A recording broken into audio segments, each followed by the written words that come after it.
A ver, para empezar este análisis, vamos a meternos de lleno en unos conceptos que la verdad están fascinantes. Vienen del libro Génesis de la Tecnodemocracia, de Jaime del Valle Aguilar.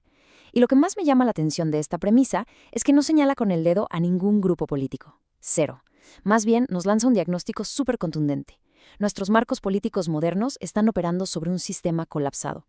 Es decir, están obsoletos. Imagínense que literalmente tratamos de correr la inteligencia artificial más avanzada de hoy en una máquina de escribir de hace 100 años. No hay manera, ¿verdad? Hay una desconexión total, pero total, entre las herramientas que tenemos a la mano y las estructuras que gobiernan nuestra sociedad.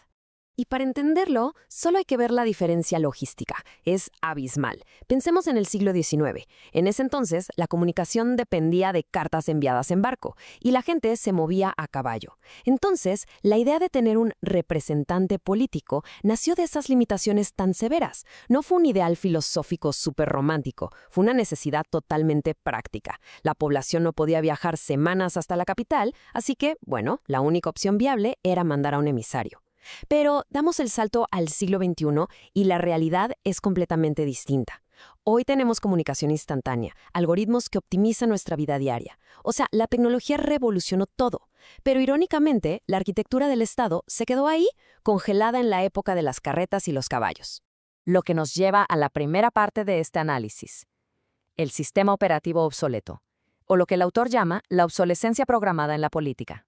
El texto maneja esta falla del sistema con una metáfora buenísima. Nos pide tratar al Estado, en su nivel más básico, exactamente como si fuera el sistema operativo de una computadora central. ¿Qué pasa con cualquier sistema enorme que no recibe actualizaciones críticas en décadas? Pues simplemente empieza a colapsar bajo el peso de nuevas tareas. El autor nos dice que la arquitectura política de hoy no es nada más lenta o corrupta por un accidente del destino. No, es un problema de diseño. Su obsolescencia está programada, está hecha estructuralmente para fallar en la era moderna. Hoy en día, la distancia física literalmente desapareció, podemos conectar con el otro lado del mundo en milisegundos, pero la distancia política e institucional, esa sigue siendo un abismo inmenso. Y toda esta obsolescencia recae muchísimo más sobre lo que consideramos la base de la participación, el ritual de votar. Nos hemos estancado en este acto súper rudimentario de ir y meter un papelito en una caja de cartón cada 3 o 6 años. El texto da en el clavo al decir que con el paso de las décadas la sociedad se confundió. Empezamos a creer que ese ritual físico, esporádico y lentísimo es toda la democracia. Y la verdad es un proceso que ya está totalmente desfasado de la agilidad del mundo de hoy, donde casi cualquier otra cosa la resolvemos al instante de forma digital. Pasemos a la sección 2, el código defectuoso, donde nos toca repensar la idea de la representación. Aquí el análisis se pone un poco más técnico, y la verdad es clave al hablar de la representación política tradicional. En vez de verla como algo sagrado e intocable, el autor nos invita a enmarcarla como un error estructural.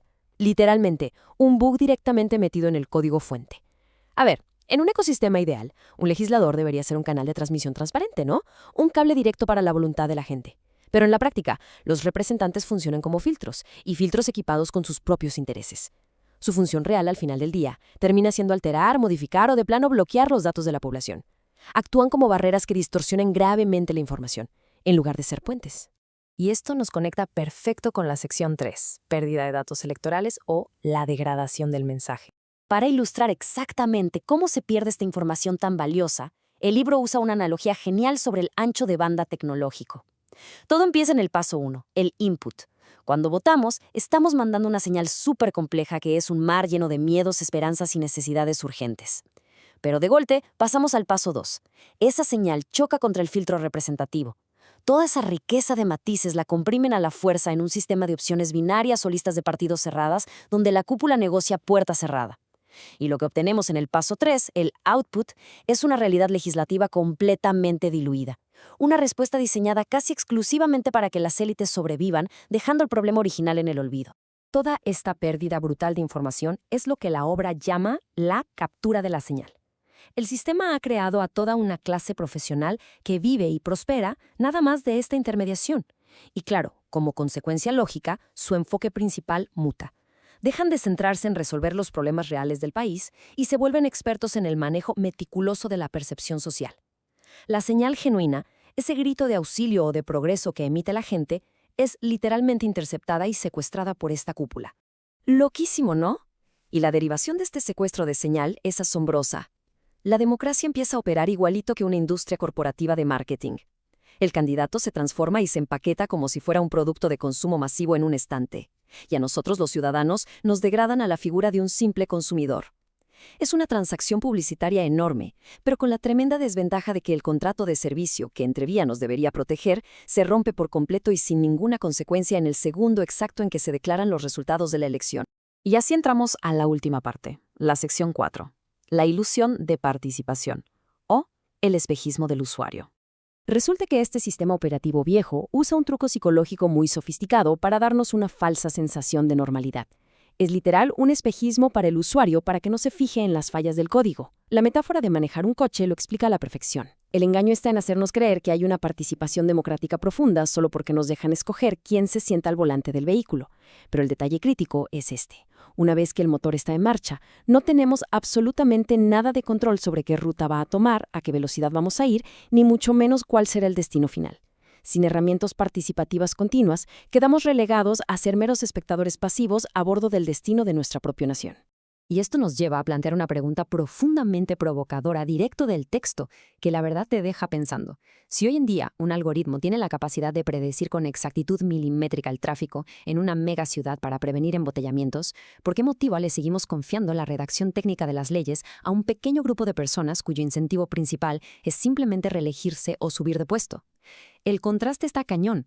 Es la eficiencia casi milagrosa de las matemáticas y la tecnología actual enfrentada a los incentivos perpetuamente sesgados de los intermediarios humanos. Para concluir con este diagnóstico, el texto resume el peso de esta falla estructural con una frase letal que da justo en el clavo. El voto actual no es voluntad, es una transferencia de poder sin garantías de retorno. Independientemente de posturas o ideologías, este análisis nos deja sobre la mesa una realidad ineludible. Si la tecnología moderna ya logró descentralizar y optimizar cada aspecto imaginable de nuestra vida diaria, la verdadera pregunta no es si debemos instalarle una actualización masiva y definitiva al sistema operativo del Estado. La pregunta es, ¿qué le va a pasar a la sociedad si nos negamos a hacerlo?